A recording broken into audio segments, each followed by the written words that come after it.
My name is Ellen Zhang, and I'm the Director of Arts and Culture at the University of Washington's Taiwan Studies Program. On behalf of the University, the Henry Jackson School of International Studies, and especially the Taiwan Studies Program, it is my great honor to welcome you all to today's public conversation about the future of US-Taiwan relations with our Taiwan Representative Bi-khim Hsiao.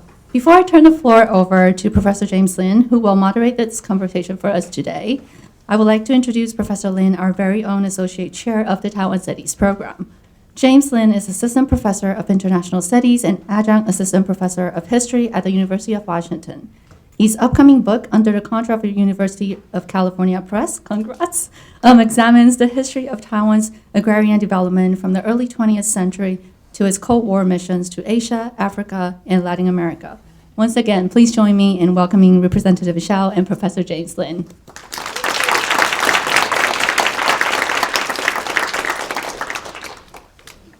Thank you for the introduction, Ellen, and thank you everyone for coming this morning. I'm pleased to introduce Representative Bi-khim Hsiao. Representative Hsiao grew up in Tainan, Taiwan, and later moved to Montclair, New Jersey in her teens. She earned her BA in East Asian Studies from Oberlin College, and later her MA in Political Science from Columbia University. Representative Hsiao began her political career serving as the director of the Democratic Progressive Party International Affairs Department. After Taiwan's first democratic change of government in 2000, she became an advisor in the Office of the President and was the international spokesperson for all DPP presidential elections between 2000 and 2012. She then served 4 terms in Taiwan's legislature, representing overseas citizens for the first term, and then Taipei City and Hualien County. Then she served as a senior advisor to the president at the National Security Council of Taiwan, before then assuming her current position as Taiwan's representative to the United States in July 2020. The New York Times, in an article earlier this year on Representative Hsiao, calls her a, quote, cat warrior, in reference to her nimble skills in navigating difficult situations for Taiwanese people. And I see that the lapel pin is an emblem of that. So we're going to see that up front as well. Her tireless advocacy for Taiwan has earned her the admiration of many young Taiwanese who look up to Representative Hsiao as both a representative of Taiwan and a role model for Taiwan's future generations. So please join me in welcoming Ambassador Hsiao. We have a series of questions that we'd like to ask you, Representative Hsiao, about the future of US-Taiwan relations. So I'll start with a basic question. This one comes from Professor Yuan Hsiao, sitting right over here. Yes. What are Taiwan's main priorities and goals for its relationship with the United States? Well, that's a big question. But first of all, thank you, Professor Lin, and thanks to all of you for having this opportunity to meet with the students and faculty of this beautiful campus and this university. I'm glad to be in Washington State. I got in from Washington East Coast to Washington West Coast yesterday, and as much as possible, which is partly reflected as in part answer to your question, is while most of my work is done in Washington D.C., I try to, as much as possible, get out to the different states because we engage, after all, with the American people, not only the government, but with the American people. In terms of our priorities, I tend to categorize them in 3 areas. Taiwan's security, the economic partnership, and that is prosperity for both our societies. And on the 3rd area involves a series of initiatives in terms of expanding Taiwan's international space and international participation. If I may quickly elaborate a little on these 3 priorities. I think security has, I think it's no secret that Taiwan is facing tremendous challenges in light of the global geopolitical circumstances to continuing security and stability in the region. And it is our utmost priority to ensure that we can continue to safeguard our democracy, the stability of the region. In fact, we feel that peace and stability in the Taiwan Strait has an impact on the world. And The partnership we have with the United States in terms of our work is codified by the Taiwan Relations Act, which does support initiatives to help Taiwan in bolstering our self-defense efforts. And in this regard, so without going into much detail, this security partnership has helped to maintain stability in the region. It has also intensified in recent years as a response to the challenges of Taiwan security. In the economic realm, actually two very specific priorities in the broader category of deepening our partnership. Lately, we have been going through very successful discussions and trade negotiations in what is called the US-Taiwan Initiative on 21st Century Trade. That's a long name for, in short, trade negotiations to enable the deepening of our trade partnership by synchronizing standards, including environmental standards, labor standards, simplifying regulatory requirements, making it easy for bilateral trade to foster. A second important initiative in this category is we are working hard to initiate negotiations for what we call avoidance of double taxation agreement. As you know, Taiwan is one of the major trading partners of the United States. Last year, Taiwan was the 8th largest trading partner of the United States and the only top 10 trading partner without a tax agreement. And given the interest of Taiwanese companies in expanding their presence here in the United States, the lack of a tax agreement has been a very frustrating process as they have to circumvent a very challenging regulatory environments and tax environments. And I think it has actually become an impediment to more bilateral investments. Of course, we have welcomed a lot of U.S. investments in Taiwan, including from all the major companies based here in Washington State. You name them, Amazon, Microsoft, Boeing has a lot of business with Taiwan, and we will continue to work to deepen that. We are in the third area of Taiwan's international space.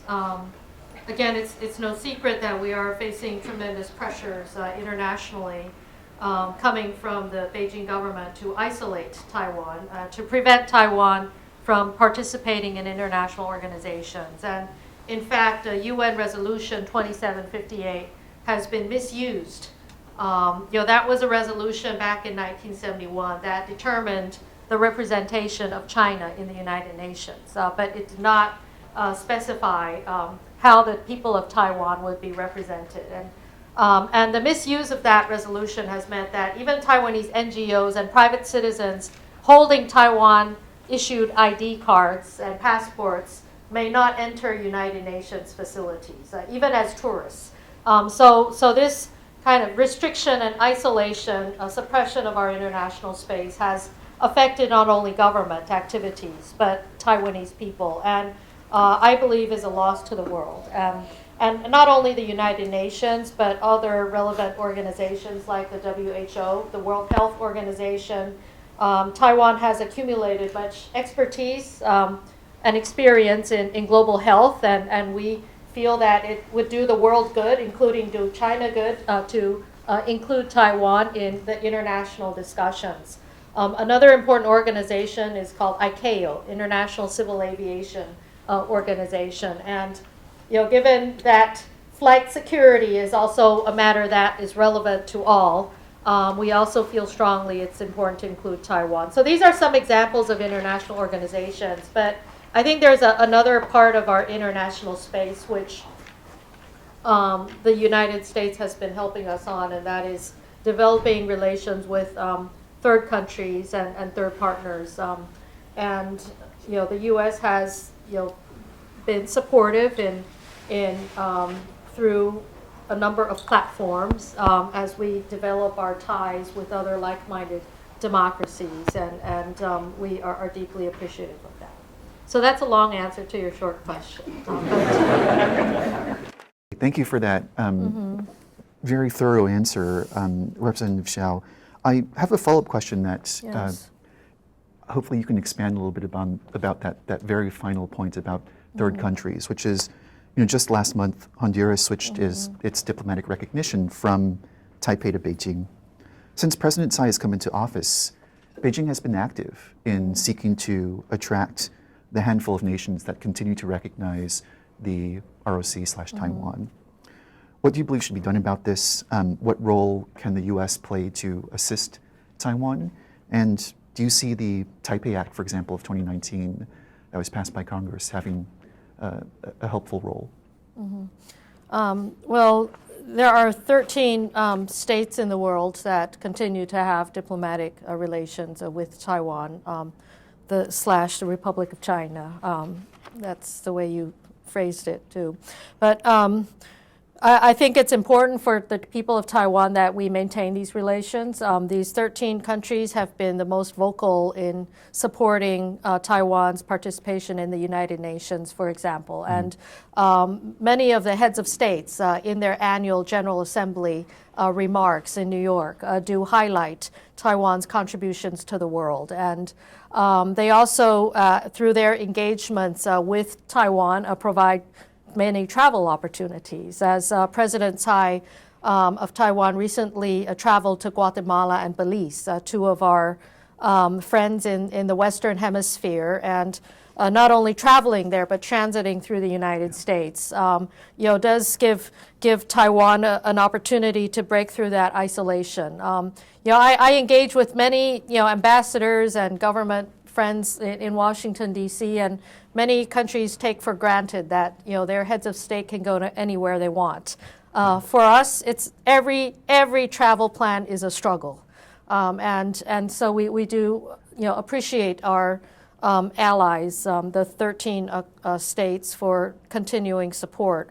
And it's unfortunate that we've lost Honduras recently. The Beijing government has used all kinds of tools, including economic coercion, political pressure, influence, propaganda operations inside these societies to manipulate public opinion on relations with Taiwan. They have also in the past tried to poach our ties with promises of certain economic goods or partnerships that have actually, over time, proven to be empty promises.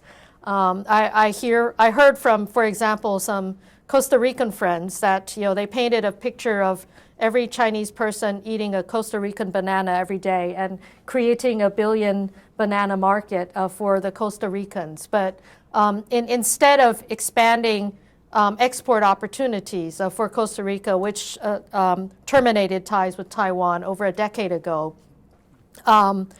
the trade imbalance, the favor has worked unfavorably towards Costa Rica.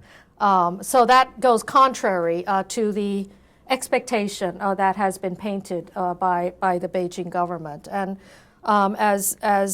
as we move ahead, I think we'll try our best to secure these relations and also thank our American friends for working with us. We have a number of partnerships, not only with the United States, but other like-minded friends like Japan.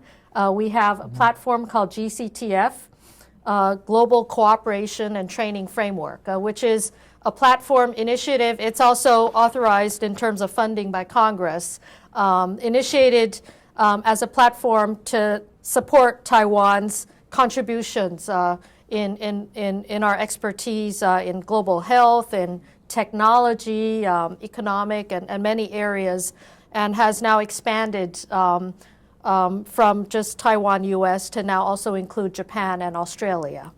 And through these platforms, we have had in Guatemala, for example, supporting a small business and women entrepreneurship program, a training in women's empowerment. We are also working with Pacific Island friends, and there are 4 Pacific Island states that have relations with Taiwan, working on climate resilience. And there are many areas and many issues where we feel Taiwan can continue to contribute. And I think by working with our friends and partners in the region, it's also that chance to demonstrate that Taiwan is a force for good in the world. Thank you, Representative Hsiao. Our next question involves a major kind of current event and headlines, which is, how has the relationship between Taiwan and the U.S. evolved due to the current situation in Ukraine? Well, the Ukraine tragedy, the unprovoked invasion of Ukraine by Russia, has had a devastating impact, I think. It's been a watershed moment. And I think the people of Taiwan feel strongly that we cannot allow the tragedy that's in Ukraine, we cannot allow that to be repeated in Taiwan. And so there is a general recognition that we must do more to bolster our defenses so that we can prevent that day from happening. And so we are all taking lessons from the Ukrainian defense and looking at for example, their asymmetric warfare defense in looking at not only items of involving acquisition priorities in the hardware of our defense articles, but also in how they have reformed their defense system and how they have trained their defense forces. In addition, I think an important aspect of Ukraine is a whole of society, a defense effort. And so by working closely with our American friends, we have identified areas where serious reform is needed in Taiwan so that we can bolster our defenses. President Tsai has made this a priority. We believe that the best way to deter or to prevent such a tragedy from happening is to make ourselves stronger. I don't think we can prevent a war by telling the aggressor that we are going to give up on our defenses. And so this is actually a very important priority. And again, a tragedy. I think no one in the world wants to see war. And we will I think our priority right now is to deter and prevent this from happening in our part of the world. And in this process, the United States, through the Taiwan Relations Act, has committed to helping us in this reform process and bolstering our self-defense. I think there's one thing that is important to emphasize, and that is the determination of the Ukrainian people to defend themselves has been very inspiring. And we have also learned that we cannot expect others to help us if we cannot help ourselves. Yeah. So it's important to demonstrate the will and determination of the people of Taiwan to safeguard our democracy. All right. Our next question comes from our East Asia Center Director, Paul Carrington. Immediately after his state visit to China, French President Macron stated that Europe must avoid being drawn into conflict between China and the U.S. Meanwhile, major global players like India and Brazil have been ambivalent in their response to the war in Ukraine. Are you concerned that the international community, aside from the U.S., Japan, Australia, and a handful of others, will not rally behind Taiwan if China escalates its efforts to militarily contain or even annex Taiwan? Well, we are indeed concerned, and that's why we're doing all that we can to expand international awareness of the situation and the importance of the consistency of messaging to the PRC government. And that message is war is not an option. And we call on our friends and all other like-minded democracies around the world to be consistent in that messaging.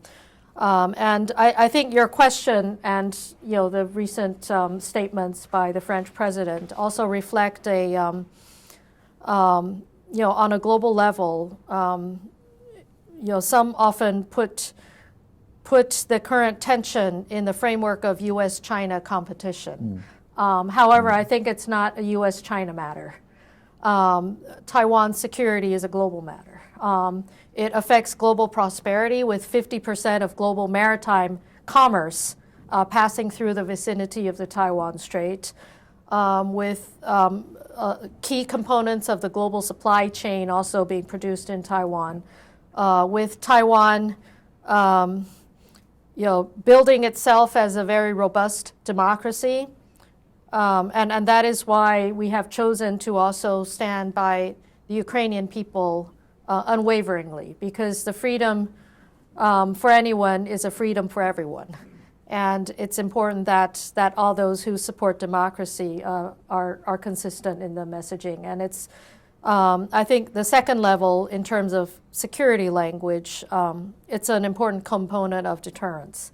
So I think we will continue to work with our partners, those who see the situation in a similar way, to continue to communicate with the international community on this point.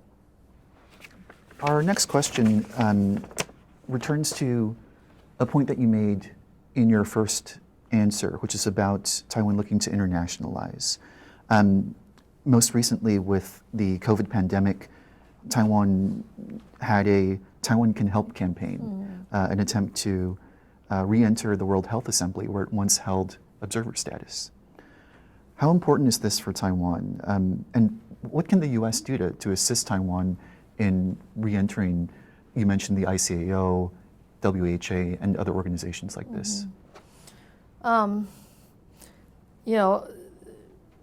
Before the rest of the world took COVID-19 seriously, Taiwan, perhaps because of our very painful experience of going through SARS back in 2003 and 2004, we had been preparing ourselves to prevent that from happening again. And so our public health system had been on very high alert in monitoring new pandemics and new epidemics. And so way back in 2019, we tried to alert the World Health System of an emerging virus, which initially we thought was a repeat of SARS again. Yeah. In Wuhan, China. Unfortunately, our attempts to alert the global health community were ignored, and and we all know what happened since then. So I think global health is an area where the spirit of inclusivity and universality has to be practiced down to the grassroots, and you can isolate a country politically, but you cannot isolate a virus. And so it's all the more important that Taiwan, and not just Taiwan, but everyone is included. No one should be left out. And we will continue to work on that. Having said that, it continues to be a struggle for Taiwan to step foot in any World Health Organization related activity. Although through consistent messaging and pressuring, there are very few expert activities where Taiwan experts do engage on a case-by-case level, but that is certainly not enough, and we will continue to seek more opportunities. With the United States, we are working on other global health projects. One recent project is through working with the CDC Foundation, initiatives to eliminate or to combat Ebola in Africa. And so again, wherever possible, we will partner with other friends who are willing to be that force for good. And also with some of the diplomatic allies that we referenced a little earlier. During President Tsai's visit to Guatemala recently, we opened a hospital that Taiwan helped to build. And I think there are many opportunities to collaborate with the United States and Japan, other like-minded partners in supporting the training and software, medical assistance to many countries. And that is an area that is very much appreciated too. In terms of ICAO, I don't know if any of you noticed, the turn of recent events. Of course, I'm always on high alert, every incident that happens. But the PRC government recently notified us that they they would have aerospace activities in the region north of Taiwan, and that particular part of the region north of Taiwan is a flight path for about 150 flights daily, including United Airlines and many Taiwanese, American Airlines, Taiwanese, Japanese, Korean, and also Chinese airlines as well. They affect the flight paths between Taiwan to North America, North Asia, and also to Shanghai and Beijing. And they initially declared a 3-day, some kind of 3-day activities, which would impact all of those flights over the course of 3 days. That is very disruptive and incredibly irresponsible.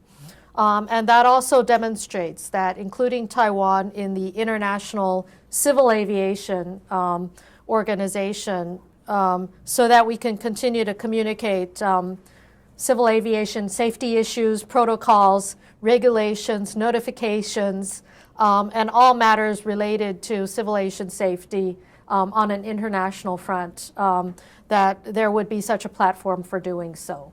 And in the absence of such a platform, that would include Taiwan, of course, we try to work in a bilateral way with our American friends, communicate the situation with our other neighboring countries to ensure that the safety of all the flyers in that region is protected. Our next question comes from Professor Jeff Ho, who asks, the overseas Taiwanese community has played an important role historically in the democracy movement in Taiwan and also in strengthening US-Taiwan relations.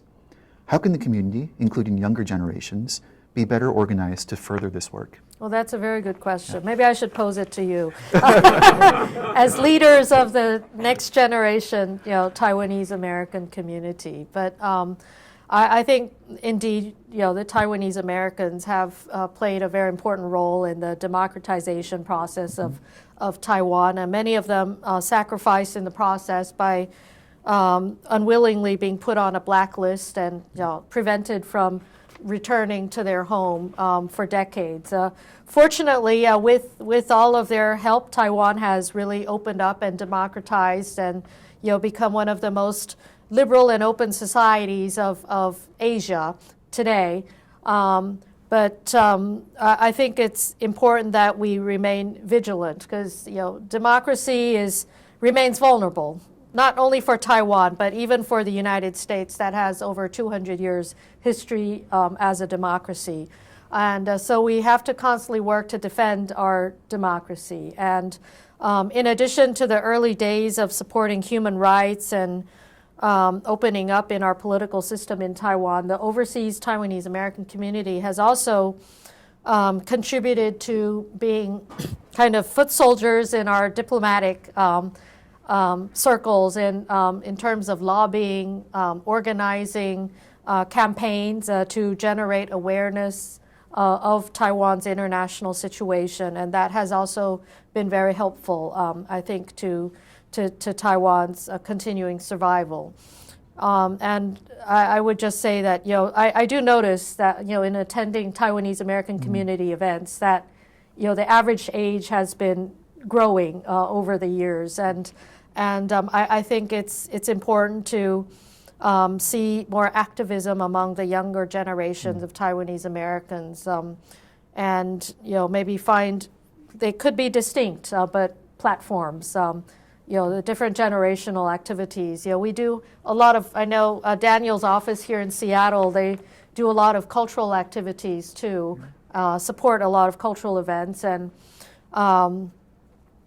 in terms of organizing, there are a number of national organizations like Taiwanese American Professionals Association, Professors Association, I don't know if you're members, but Taiwanese American Medical Associations. I think there are opportunities to engage, but I do acknowledge that a lot more work has to be done, and I will have to ask you to see if you're willing to also shoulder that responsibility. Since I am no longer a Taiwanese American, I used to be one before I had to renounce my U.S. citizenship when I ran for office in Taiwan. But I know there are many outstanding Taiwanese Americans in our society. The current USTR ambassador, Catherine Dies, her parents came from Taiwan, and she's also a second-generation Taiwanese American. And I think we will see more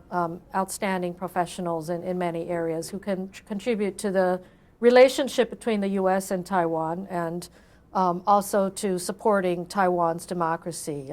If you're communications experts, we need a lot of that public communication and public messaging. I think there are multiple challenges that we're facing today in the hybrid space, in disinformation, countering political influence campaigns, propaganda campaigns of authoritarian regimes. I know a lot of Eastern European countries have plenty of experience dealing with Russian information warfare, and I think we could use all the help possible.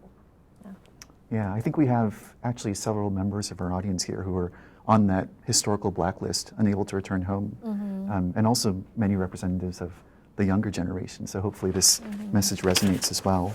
Yeah, I was never on the Taiwan blacklist. I was too young for that.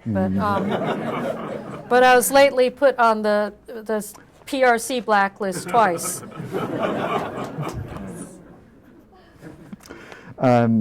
Next question, I think I'd like to build on that last point. Well, almost last point on misinformation and disinformation. So this question is also from Professor Bi-khim Hsiao. What steps is Taiwan taking to counter disinformation campaigns, particularly those originating from China? And how can the U.S. and Taiwan work together to combat such disinformation campaigns? Well, I think as I just said in answering the previous question, that this is a global challenge. It's a global problem. And I think new social media platforms has changed the information scene, and it is rapidly evolving and continuously changing. Disinformation does have a severe impact on our democracies. In the specific Taiwan context, a lot of it, the state-targeted disinformation campaign, or I should say, state-sponsored, coming from across the strait, is mainly aimed at discrediting our democratic institutions, sowing discontent in our society, deepening divisions in our society. And of course, as a robust democracy, we do have our political differences in Taiwan, as you have here in the United States. But I think the disinformation does serve to deepen the distrust and that discontent in our society. It also, at times, targeted campaigns do so also panic and affect the livelihood. I think as we went through, all of us went through the COVID-19 pandemic and challenges related to that, disinformation does also have a livelihood impact. For example, disinformation on toilet paper, for example. There is disinformation, anecdotally, saying that, well, since the face masks are made from the same material as toilet paper, which is not true, but that was a part of the disinformation. So there was a message out there that we will all be running out of toilet paper for the next few years because we're buying too many masks. And then so that generated a panic buying. Everybody was buying toilet paper, and soon our shelves were empty. And I mean, that was just outrageously ridiculous, but it did have an impact on society. And we have tried to counter that through many ways, including our digital minister, Audrey Tang, calls it a campaign of humor over rumor. That is, when there are rumors, you try to find a humorous argument to counter that. And in that toilet paper crisis, it's odd that we have to have a crisis around toilet paper. We did a photo of our premier, Premier Su at the time, and we had a meme of him with a little cartoon, and he's kind of shaking his behind in this meme, and the slogan said, you have only one butt. You don't need that much toilet paper. I wish we could pull that up. I wish we could pull that up to see. Yeah, I didn't bring my slideshows today, but that's available and around. So you see, and of course everybody knows him because we call him the light bulb premier because his head is completely like a light bulb, gold and shining, and but it's recognizable that everybody sees that photo and they know who that is, and and of course it's only in a democracy that you can see your premier being used in such a humorous way. I don't think we can see that in the PRC. In fact, they've also banned Winnie the Pooh, I think. So I'm on the same list as Winnie the Pooh. But I think that is one anecdote, one example that, and see the thing about netisms, I mean, there are a lot of young people here. You brought your son, high school, and see, nobody's gonna like share photos or memes of like politicians, but they will if it's funny, and they will message it if there's a dog or a cat in it or something else. And so during the COVID pandemic, of course we had our very serious, daily information, press conferences by our health minister and our command center for epidemic prevention with all the serious information needed, but as an additional tool to get information out, like telling people where they can buy their masks, their PPEs, or where they can get certain public health resources. Instead of having a spokesperson, we had a spokesdog, a really cute dog, on the mem with our daily slogan of the day: remember to wash your hands, or remember to do this, and here's our new regulation and that. And people would share that just because it looks better than a politician, and there's a little humor in it too. So that humor over rumor was part of the response. But on a more serious level, we have counted on civil society. I mean, there are a lot of expertise in our society, especially the young people, in creating all kinds of digital mechanisms to respond, and also launching media literacy campaigns. There was a while in Taiwan a few years ago, there was so much disinformation that on a daily basis, a few years ago, Taiwan had a big debate about whether or not we should legalize LGBTQ or same-sex marriage in our society, and there was a lot of disinformation around that too, and certainly social divisions. And the young people organized themselves, created apps to answer questions on this, and also apps that citizens could put into their private chat groups, kind of fact-finding apps. And also around that time, we saw young volunteers organizing themselves in rural parts. I used to represent a rural district, a very conservative district, and I would see young people organizing themselves in campaigns with the seniors, going to senior daycare facilities or to kind of the mountain hiking parks where seniors would exercise in the morning, to talk to them about downloading these fact-finding apps. And the fact-finding apps, since they're run by NGOs and civil society, they're not government. And so to some extent, for those who have a distrust or who have developed a distrust of government, they also have alternative venues to work with. But I think media literacy is just so important. I mean, when people get a piece of news or information, they need to question, is this real, or is this, is it fake, or is it partly real? It looks real, but there are also some fake news elements in it, and so that they can make the best judgment. And after a while of these media literacy campaigns, ultimately, I would get daily, every morning or every day when I had time on the train as commuting, I'd open my Line app, and there'd be like 870 messages or 2013 messages that I'd have to, yeah, and I didn't have time to look through them all, but a lot of them were actually questions from constituents. Like they'd paste an article, a news article, and say, well, is this true? Or they would ask, I said, oh, I heard from a neighbor that, there is this new policy. Is this true?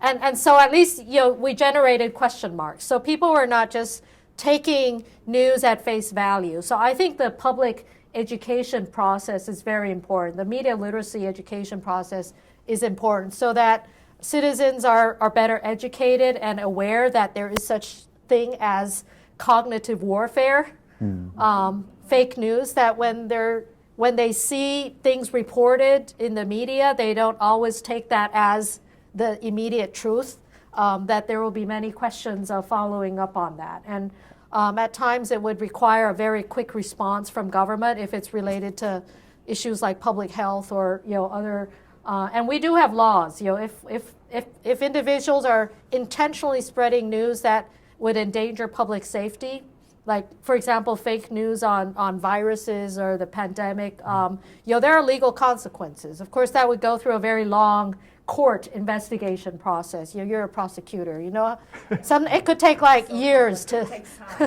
years to really make a final decision. But I think it's it's important that society is aware that we all have a legal responsibility to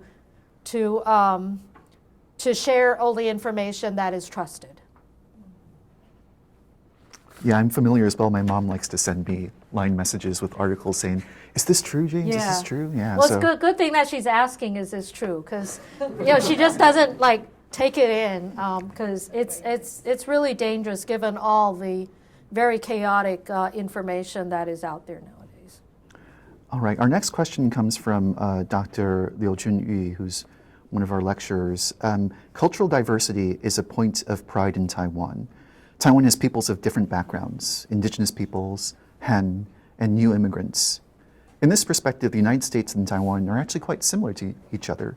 How does cultural diversity factor into your diplomacy work? Well, I think it's a very important aspect of Taiwan, and we're proud of celebrating our diversity. And in terms of my diplomacy work, it gives us different avenues for messaging, and it allows us to build friendships with a diverse group of counterparts. I think you can appreciate that in the role that I play in Washington, D.C., I have to work with counterparts from different political persuasions and across the American political spectrum. And there's always something in common that we can find with every group of American lawmakers that we meet. And so having that diversity does help us build links and ties with our American friends. And I also think that the fact of having that diversity also illustrates the reality of who we are as Taiwanese. And a new modern Taiwanese identity is built not on ethnicity, but on a civic identity. And that's a civic identity which, encompasses, how we have internalized values of freedom, values of democracy, respect for diversity in society, and respect for different viewpoints. And I think that's part of building a Taiwan identity and part of our links to the rest of the world. And by the way, it's not easy to have, I think lately the fact that we had both current Speaker McCarthy and the former Speaker Pelosi sharing the same message was important. And I think Taiwan is one of the few issues that has that unity of support across political aisles. Yeah. And that unity of support is important for Taiwan. We cannot afford to have Taiwan become a partisan political issue in U.S. politics. So I have made it a priority to ensure that that there is bipartisan support for all of the initiatives that we're working on. But having that domestic diversity in our society is very helpful in building that bipartisan support as well. Our next question comes from an audience member who submitted their question in advance.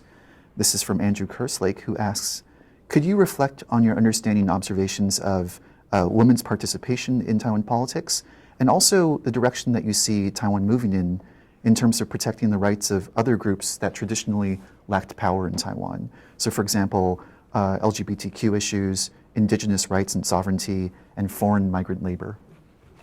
Yeah, well, we've come a long way. Yeah. We certainly have a lot more work to do. As I mentioned in an earlier comment, Taiwan was the first Asian country to legalize same-sex marriage, and it was a very difficult process. I had angry people calling my office every day and protesting for my support of this issue. But I think we've come a long way, and there's greater understanding of the issue in our society, and we're very proud of that. We have right now, when I first entered the Taiwan Legislature over 20 years ago, women were just over 20% represented in the Taiwan National Legislature. And by the time I left in the year 2020, we were over 42%. So we are, I think, also continue to be pioneers in our part of the world. Although I heard yesterday, as I was visiting Olympia, the state capital of Washington, that in your state Senate, women are actually a majority. So, so we have to catch up to Washington State. Yeah, and of course we've elected a woman president, and we're also incredibly proud of that. I saw, as we were visiting the Reagan Library last week, I was visiting with the president, and there was a little cushion in Nancy Reagan's former private office, a cushion, and it was embroidered. And then I checked on Google where that quote came from. It came from Eleanor Roosevelt. But we love that quote. It said, women are like tea bags. They don't know how strong they are until they're in hot water. And I think that exemplifies, women and the strength that, or Taiwanese women too. And there are certainly many other areas. You mentioned migrant workers' rights. We have conducted a lot of reforms in our labor standards laws, and continue to include migrant workers in various sectors in terms of minimum wage standards and working standards. We are very proud of our national health insurance that includes all, including migrant workers in Taiwan. But I do think that there's a lot more work that has to be done in this area. I think as we negotiate the trade agreement with the United States, which will include an important chapter on labor standards, we do seek to synchronize our labor practices to the best standards around the world in our expectations to create a high standard agreement. And reflective of continuing progress in our society. And another, I think, group that was referenced is the indigenous people of Taiwan. And over the last few years, we have included indigenous languages as there are education opportunities and significant public resources devoted to supporting that. Unfortunately, many languages in Taiwan have already been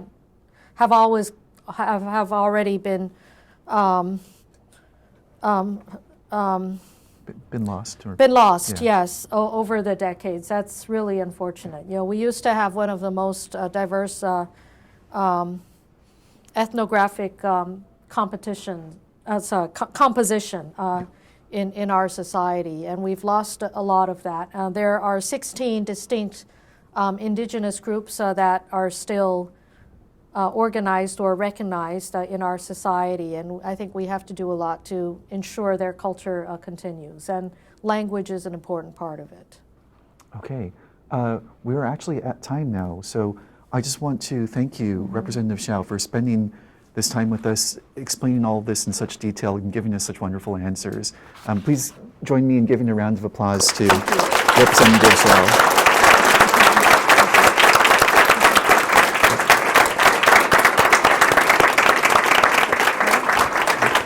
Thank you. Thank you so much. Thank you.